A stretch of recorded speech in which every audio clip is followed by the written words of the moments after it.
Zelda Breath of the Wild has been out for almost 2 months now, and ever since the game's release, there have been many theories surrounding the game, particularly with how it fits into the infamous Zelda timeline. After clocking over 100 hours in this game and having some time to think about things, I believe I have an idea of where Zelda Breath of the Wild fits into the timeline. So without further ado, my name's EmilyRaacheal, and let's get started. So for those who don't know too much about the Zelda timeline, I'll go ahead and break it down for you very briefly. The timeline begins with Skyward Sword, which is an origin story for the series. It is followed by the Minish Cap, Four Swords, and Ocarina of Time, where the timeline gets confusing. The timeline splits from Ocarina of Time into 3 possibilities. 1. The Hero Has Fallen timeline, where Link is defeated by Ganon. 2. The Child timeline, where Link goes back in time to warn Zelda of Ganon's plans. And 3. The Adult timeline, where Link is successful in his battle against Ganon. The Hero Has Fallen includes A Link to the Past, Oracles of Seasons and Ages, Link's Awakening, The Legend of Zelda, and Adventures of Link. The Child timeline includes Majora's Mask and Twilight Princess, and the Adult timeline includes The Wind Waker, Phantom Hourglass, and Spirit Tracks. Hopefully you've been following along this far, but if not, I urge you to go check out Commonwealth Realms' extensive video about the timeline that I'll link down below, because it's a good one. Now that we have that out of the way, I know just what you're thinking. Okay Emily, just cut to the chase, where does Breath of the Wild fit in? And well, there isn't exactly a canon answer. However, at first glance it would appear that there are 3 possibilities: the Hero Has Fallen timeline, the Child timeline, and the Adult timeline. The problem? None really fit, but they all have parts that do. I'll explain. Let's start with the Hero Has Fallen timeline. The biggest example of Breath of the Wild being situated in the Hero Has Fallen timeline is the location of the Master Sword. The Master Sword is found in the Lost Woods. This actually only happens in this timeline, and in fact, it seems to be in the exact place, as Zeltic points out, due to the location of the surrounding flowers. The Adult timeline also has some strong evidence. Actually, some very strong evidence. First of all, the sand seals and the Molduga. I don't know why more people aren't talking about this, because what kind of cracked out seals or giant finned monsters hang out in the desert?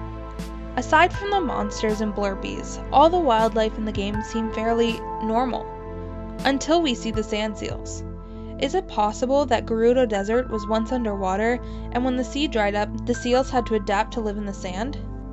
Speaking of adaptation, the bird species Therido only exists in the Adult timeline as well. This is because when the goddess Hylia flooded Hyrule to seal away the Triforce, she wanted to make sure nobody could reach it. This was a problem because there's an entire species that live underwater, the Zora. Because of this, Hylia made the Zora evolve into the Rito, so they would not be able to access Hyrule. This is why the Rito are only seen in the Adult timeline. However, in Breath of the Wild, we see both the Zora and the Rito, so what does this mean? Well, it could be that after the Great Flood dried up and it was possible for the various species to travel Hyrule again, that some Rito left and traveled to other parts of Hyrule. Those Rito who stayed were already in a mountainous area with strong winds that supported their lifestyles. Those who left traveled to Hyrule that was more adapted to their Zora ancestors, and so they slowly devolved back into Zora. This would explain why the Zora and the Rito are the same height with similar body shapes, and also why the Zora we see in Breath of the Wild are so different from those we see in Ocarina of Time and Majora's Mask.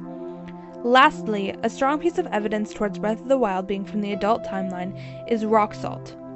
Rock salt is a cooking ingredient found from smashing ores, and its item description is as follows: crystallized salt from the ancient sea, commonly used to season meals.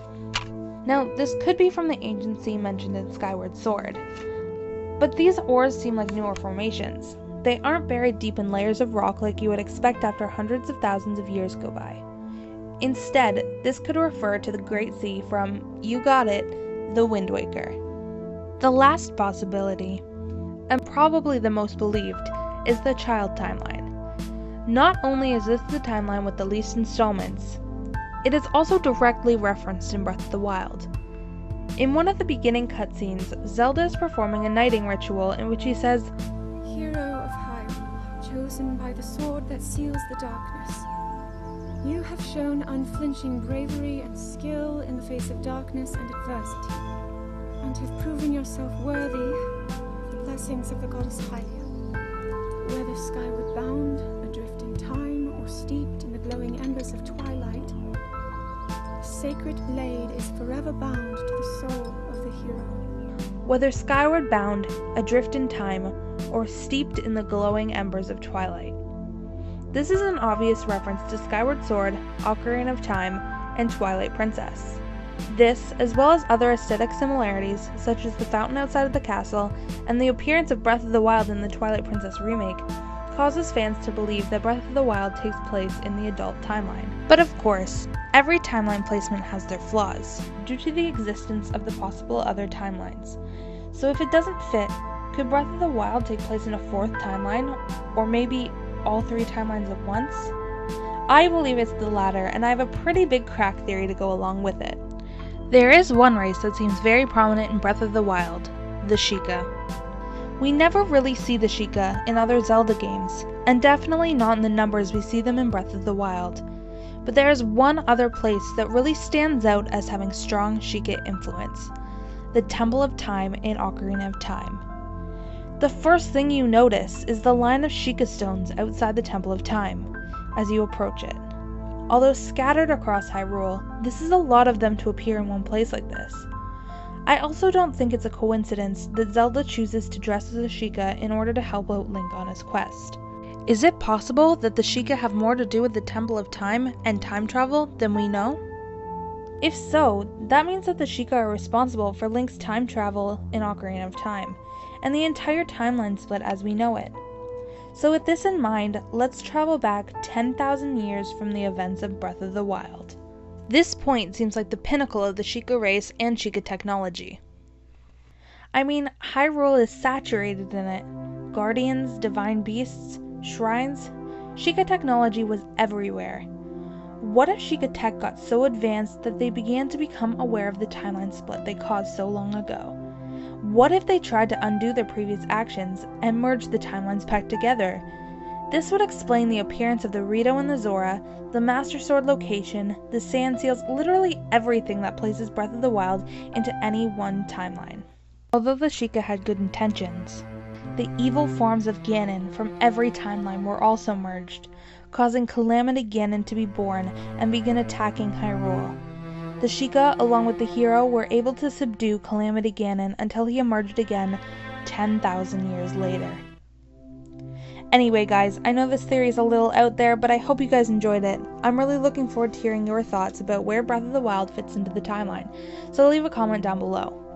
You can also follow me on Twitter, Snapchat, and Instagram at EmilyRaacheal. I'd love to have discussions with you guys over there. Anyway, thank you guys so much for watching. Like, comment, subscribe, and all that stuff. I love you all so much, and I'll see you in the next one.